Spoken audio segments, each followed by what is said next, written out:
Puji Tuhan, haleluya. Shalom saudaraku, kita harus memahami bahwa untuk peduli dengan kebutuhan orang lain pasti selalu memerlukan pengorbanan.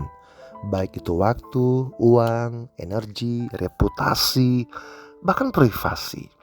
Namun saudara, ketika kita berkorban untuk orang lain, kita akan semakin menjadi seperti Yesus yang telah memberikan pengorbanan untuk kita. Sebagaimana tertulis dalam Yohanes 15 ayat 13. Tidak ada kasih yang lebih besar daripada kasih seorang yang memberikan nyawanya untuk sahabat-sahabatnya. Dan saudara, Yesus sendiri telah memberikan contoh kasih yang besar dengan memberikan hidupnya untuk menebus dosa-dosa kita.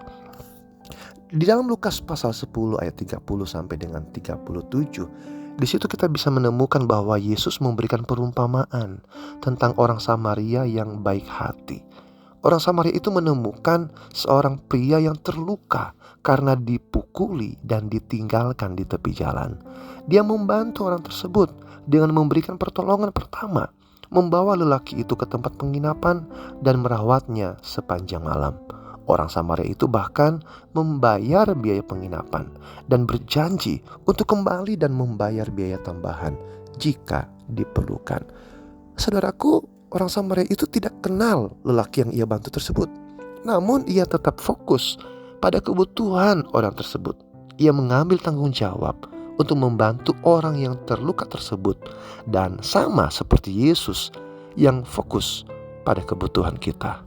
Saudaraku yang dikasihi oleh Tuhan, Tuhan meminta kita untuk membantu memenuhi kebutuhan orang yang terluka di sekitar kita, sambil mempercayakan Tuhan untuk memenuhi kebutuhan kita. Ini adalah cara Tuhan merencanakannya. Ketika kita memikul tanggung jawab untuk membantu orang yang terluka, sebenarnya Tuhan juga sedang memenuhi kebutuhan kita. Seperti tertulis dalam Filipi pasal 2 ayat 4. Dan janganlah tiap-tiap orang hanya memperhatikan kepentingannya sendiri, tetapi kepentingan orang lain juga. Saudaraku, kiranya mulai hari ini kita mempercayakan Tuhan dan melihat bahwa dengan membantu orang lain adalah suatu pengorbanan yang penting dan bermanfaat bagi kita dan orang lain untuk menyenangkan hati Tuhan. Tuhan Yesus memberkati. Shalom.